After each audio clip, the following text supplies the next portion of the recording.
बच्चों, my name is Anil Sharma और मैं आपका स्वागत करता हूं आपके ही प्यारे से चैनल में। हम लोग दोस्तों केमिस्ट्री के काफी सारे वीडियो लेक्चर कर चुके हैं, ओके। और कोऑर्डिनेशन केमिस्ट्री चैप्टर फिलहाल चल रहा है। आपको कल तक कोऑर्डिनेशन केमिस्ट्री के आईयूपीएसी नोमेनक्लेचर के आंसर्स भी मिल जाएंगे, ठीक है। एक दो दिन थोड़ा डिले हो गया तो नो इश्यूज, आपको अब रेगुलर लेक्चर्स मिलते रहेंगे।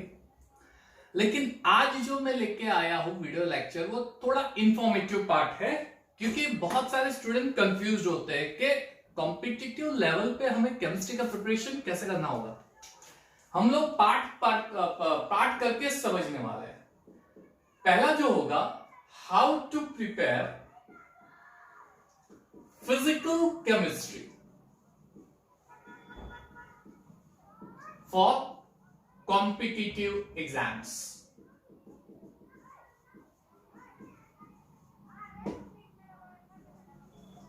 पार्ट करके हम लोग समझेंगे। पहले कॉम्पिटिटिव एग्जाम फिजिकल केमिस्ट्री, उसके बाद इनऑर्गेनिक का एक और वीडियो लेक्चर मैं आपके लिए बना के लाऊंगा। वैसे तो इनऑर्गेनिक के बारे में मैंने लास्ट एक इंफॉर्मेटिव पार्ट था लॉकडाउन के रिलेटेड, उसमें मैंने आपको बताया था। फिर भी एक और वीडियो लेक्चर मैं आपके लिए लेके आऊंगा और एक ऑर्गेनिक का भी दूंगा, ठीक है। तो पहले फिजिकल केमिस्ट्री।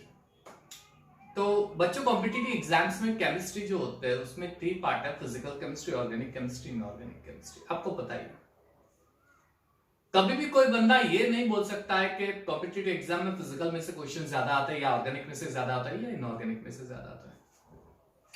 लेकिन आप ऐसा बोल सकते हो कि सबसे इंपॉर्टेंट जो है वो ऑर्गेनिक और फिजिकल है, क्योंकि ऑर्गेनिक जो होता है वो कॉन्सेप्चुअल पार्ट पे होता है, बेस्ड होता है। और जो वेट अ मिनट ले, चलिए कोई बात नहीं। और जो फिजिकल केमिस्ट्री जो होता है वो फिजिकल केमिस्ट्री वो टोटली कैलकुलेशन पार्ट पे बेस्ड है, ठीक है। इनऑर्गेनिक जो है उसमें कॉन्सेप्ट या कैलकुलेशन वाला पार्ट नहीं है, उसमें ज्यादातर लॉज, स्पेशल एक्सेप्शंस ज्यादा आते हैं। तो फिलहाल हम लोग इनऑर्गेनिक ऑर्गेनिक के बारे में कोई डिस्कशन नहीं करना चाहते। पहले हम लोग फिजिकल केमिस्ट्री से रिलेटेड थोड़ा डिस्कशन करेंगे। तो बच्चों, फिजिकल केमिस्ट्री का नाम सुनते ही कुछ स्टूडेंट्स को पसीना आ जाता है कि फिजिकल केमिस्ट्री वैसे तो कॉन्सेप्ट आता है, लेकिन सर प्रॉब्लम होता है कि किस तरह से कॉन्सेप्ट कैसे करें, एक्सेट्रा, चैप्टर वाइज, व्हाट। कोई स्टूडेंट को इनऑर्गेनिक में तकलीफ होती है। वैसे ऑर्गेनिक तो बहुत सारे स्टूडेंट्स का एकदम क्लियर होता है और बहुत ही परफेक्शन से वो लोग जाते हैं, ठीक है। तो फिजिकल केमिस्ट्री प्रिपेयर करने के लिए आपको पहले समझना पड़ेगा कि फिजिकल केमिस्ट्री में चैप्टर वाइज कौन कौन सी चीजें होती है और किस तरह से आपको वो चीजों को अडॉप्ट करना है। चैप्टर वाइज देखने जाए तो पूरे फिजिकल केमिस्ट्री में एक चीज कॉमन है, कौन सा? मोल। यानी 11th का जो चैप्टर नंबर 1 है, मोल कॉन्सेप्ट, फिजिकल केमिस्ट्री में वो बहुत ही इंपॉर्टेंट है, मोल कॉन्सेप्ट। क्योंकि बहुत सारे फिजिकल केमिस्ट्री के चैप्टर्स ऐसे हैं जिसमें कहीं ना कहीं मोल का रिलेशन आता ही है।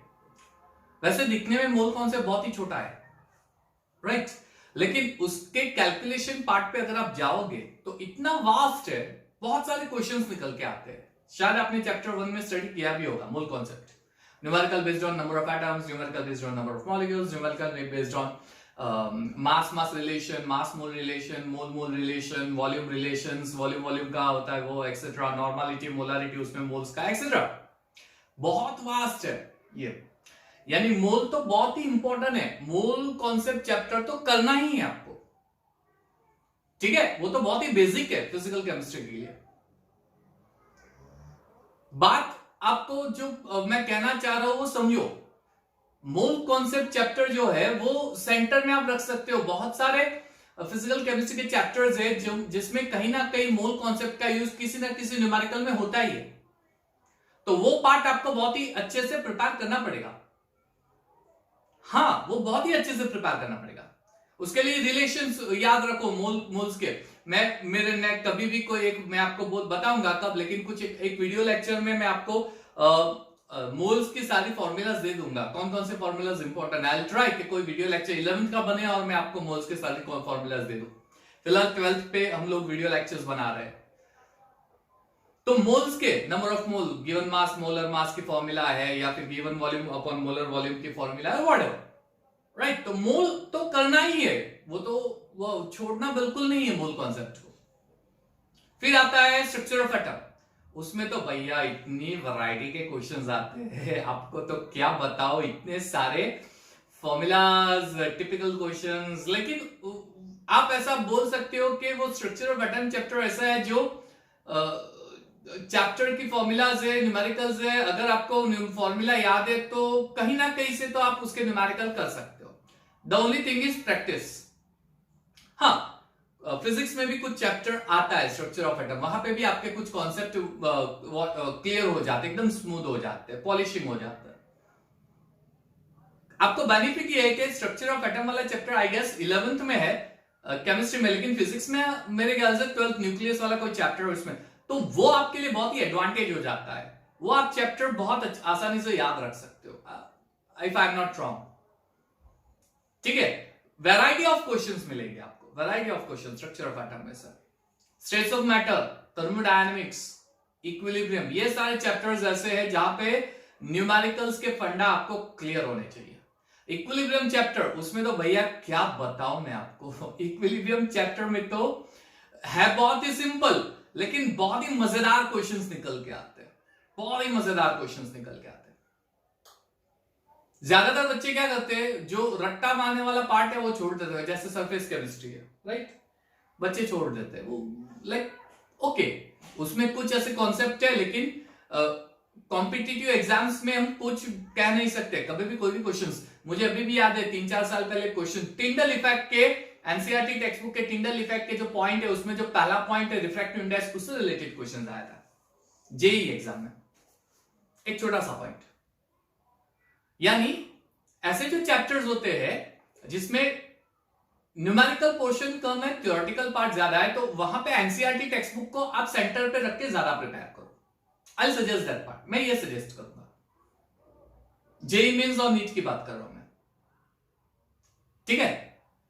तो केमिकल काइनेटिक्स ले लो, केमिकल का, अच्छा ये सारे चैप्टर्स जो मैं बता रहा हूं, केमिकल काइनेटिक्स है, या स्ट्रक्चर ऑफ एटम्स है, या मोल कॉन्सेप्ट है, थर्मोडायनामिक्स है, इक्विलिब्रियम, ये चैप्टर में से पक्का एक क्वेश्चन आना ही है एग्जाम में, आना ही है, पक्का आता है, एक क्वेश्चन तो होता ही है पक्का, 1-2 क्वेश्चन जेई में। नीट में तो बहुत सारे क्वेश्चन होते हैं, इतने चैप्टर्स में से आप 5-7 क्वेश्चंस क्लियर कर लेते हो, 7-8 क्वेश्चंस नीट में कुछ आते होंगे, आई नॉट काउंट, रफली मैं बता रहा हूं, I don't know whether like fluctuations आता रहेगा।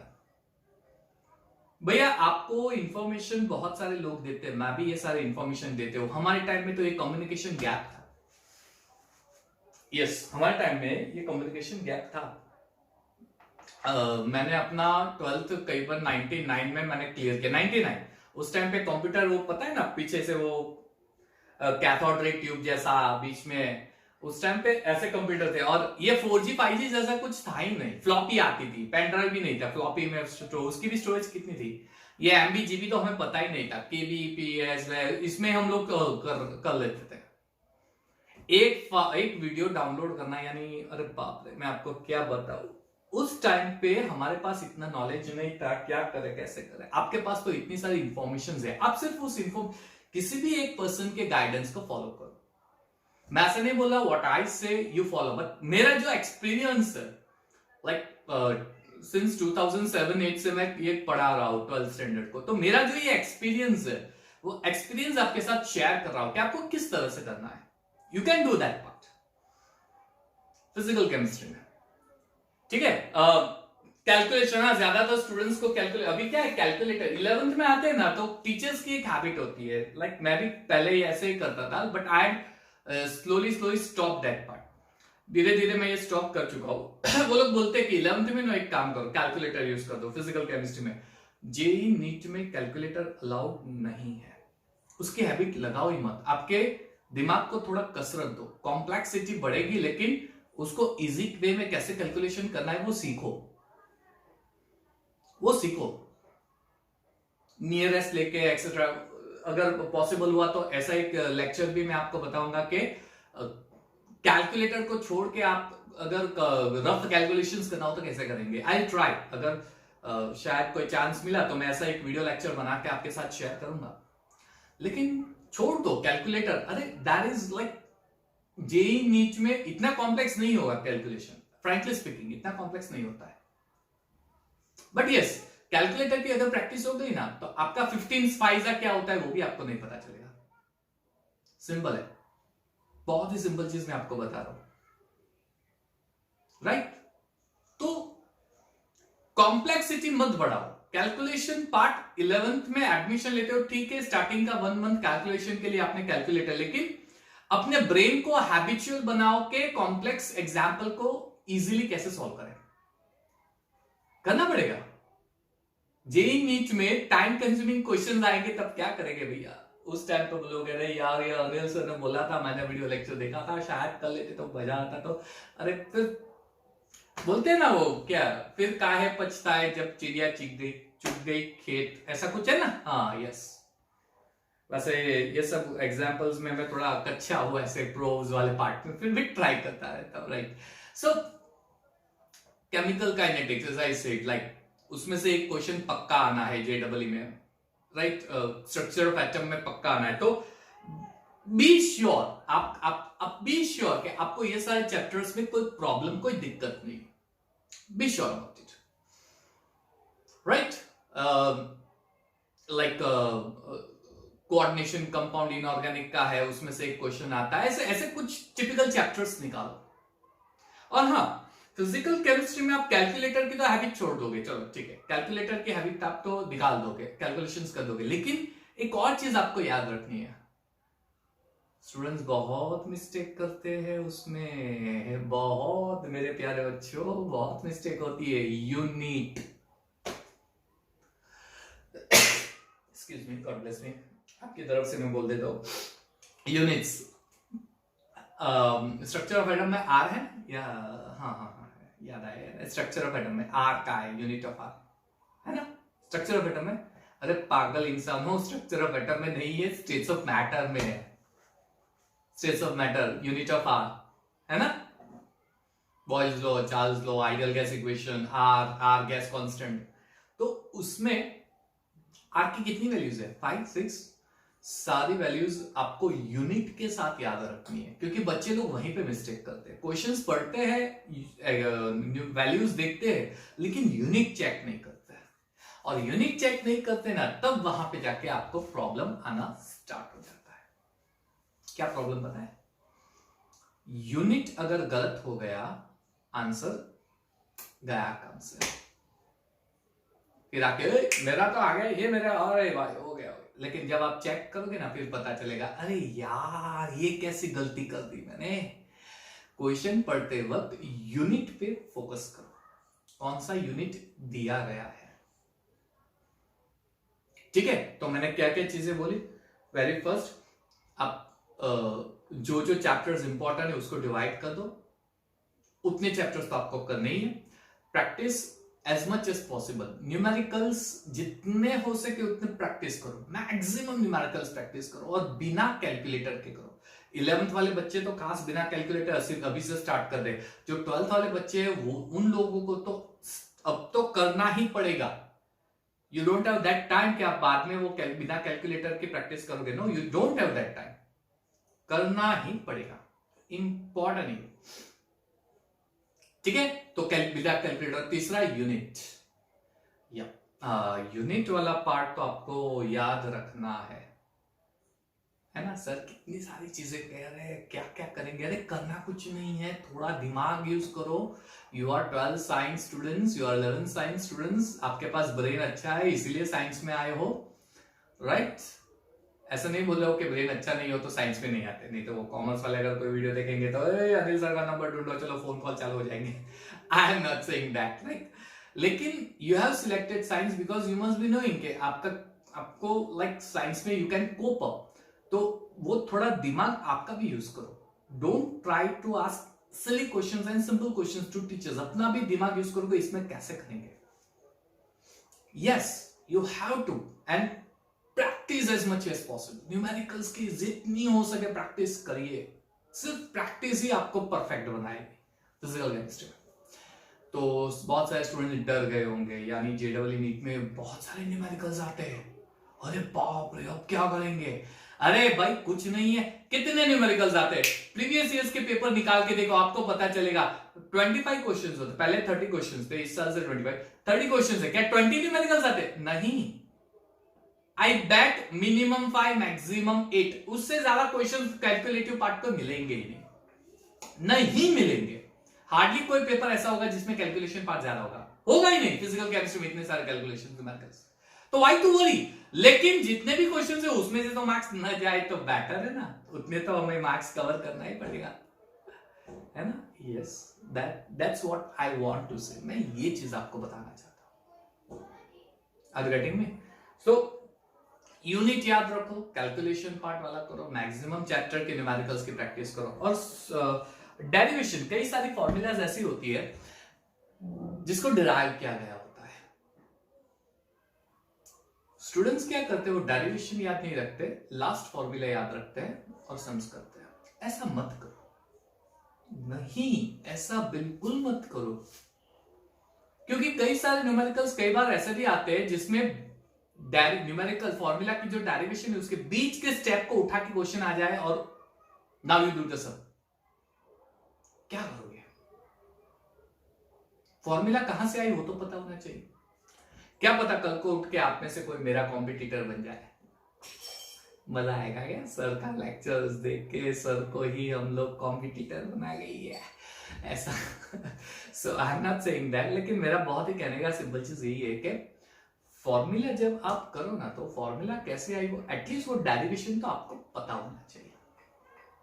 मैंने देखे कई सारे बंदे ऐसे, वो फॉर्मूला कहां से आए उससे कोई लेना देना नहीं, ये क्वेश्चन है ऐसे सॉल्व करो, इस क्वेश्चन में ये फॉर्मूला, अरे लेकिन ये फॉर्मूला याद रखनी है, I know that, everyone know that, लेकिन वो कहां से आई वो तो याद होना चाहिए ना। क्योंकि एज आई सेड, कभी कभी ऐसा हो जाता है, आपने बहुत ही परफेक्शन से प्रिपेयर करके गए और कोई बीच में से कोई फॉर्मूला से उठा के क्वेश्चंस पूछ दिया, फिर अब क्या करे, एग्जामिनेशन हॉल में टेंशंस। आपको पता है एक क्वेश्चन का आपको लगता है कि ये चैप्टर में से क्वेश्चन आएगा, परफेक्ट चैप्टर है, और उसी में से एक दो क्वेश्चंस आपके नहीं हुए, प्रेशर बढ़ेगा। आप सोचने हो कि मेरे इजी चैप्टर जो मुझे आते हैं वो नहीं हुआ तो बाकी के क्या करूंगा मैं, और वहां पे जो दो क्वेश्चंस आते होंगे वो भी रॉन्ग कर दोगे। हमें वो नहीं करना है, इसलिए ये सारी चीजें मैं बता रहा हूं। एंड लास्ट वन, जब पूरा कॉन्सेप्ट हो जाए चैप्टर का, फॉर एग्जांपल अभी आपका शायद सॉलिड स्टेट चैप्टर हुआ होगा 12th में, right, solid state solutions, electron, ऐसे कोई चैप्टर्स हुए होंगे। तो फिलहाल 12th स्टैंडर्ड के लिए जो भी चैप्टर हुआ है उस चैप्टर के लास्ट 15 to 20 इयर्स के क्वेश्चंस देख लो। यानी आपको एक बुक परचेज करनी है, प्रीवियस इयर्स क्वेश्चन बैंक, और स्पेशली जो चैप्टर वाइज आते हैं, पेपर मत परचेज करना, चैप्टर वाइज जो बुक आती है वो बहुत सारे पब्लिकेशंस की आती है, you can select, I am not giving you some like ये पब्लिकेशन और वो whatever, you can select yourself. लेकिन एक प्रीवियस ईयर्स क्वेश्चंस जो है उसके चैप्टर वाइज कॉन्सेप्ट करो, उसके चैप्टर वाइज आपको करना है, उससे पता चलेगा कि इस चैप्टर के कौन से लेवल के किस कॉन्सेप्ट के किस तरह से ट्विस्ट करके क्वेश्चंस आ सकते हैं। वी आर नॉट सेइंग कि 15-20 इयर्स में से क्वेश्चंस आएंगे, नहीं, पैटर्न पता चल जाएगी, चैप्टर के पैटर्न पता चल जाएंगे आपको कि इस चैप्टर में से इस लेवल के क्वेश्चंस आते हैं, and then go for it. ठीक है, तो क्या क्या चीजें बताई, चलो जल्दी फास्ट बताओ कौन कौन सी चीजें। पहली चैप्टर वाइज, यानी वो जो चैप्टर इंपॉर्टेंट है उस चैप्टर पे ज्यादा फोकस करना है। फिर practice means max man perfect, ज्यादा से ज्यादा न्यूमेरिकल प्रैक्टिस करनी है। फिर कैलकुलेटर का यूज छोड़ दो आचल जमाना, कैलकुलेटर का यूज छोड़ दो, जमाना क्या करेगा, कैलकुलेटर छोड़ दो, यूनिट याद रखो, राइट, यूनिट्स वो आपको याद रखने हैं, of course. Clear, previous years के क्वेश्चन बैंक्स एंड डेरिवेशन वाला पार्ट, इतनी चीजें करो फिजिकल केमिस्ट्री के, आपके मार्क्स आने ही आने, आई बैट आने ही आने। क्लियर, तो ये हो गया आपका वीडियो, बहुत ही बढ़िया सा आपको वीडियो बना के आपको देने की ट्राई की है मैंने। सो अगर आपको ये वीडियो पसंद आया हो तो सब्सक्राइब, लाइक, कमेंट, आपका एक कमेंट है ना दिल को छू जाएगा. So I must say यार, at least give comments, right? So I try much better. मेरे बच्चे comment देते हैं तो I try much better, right? So it's not like that comment नहीं आएंगे तो better नहीं करूँगा. ऐसा नहीं है. But like appreciation किसको अच्छा नहीं लगता? बहुत सिंपल चीज है.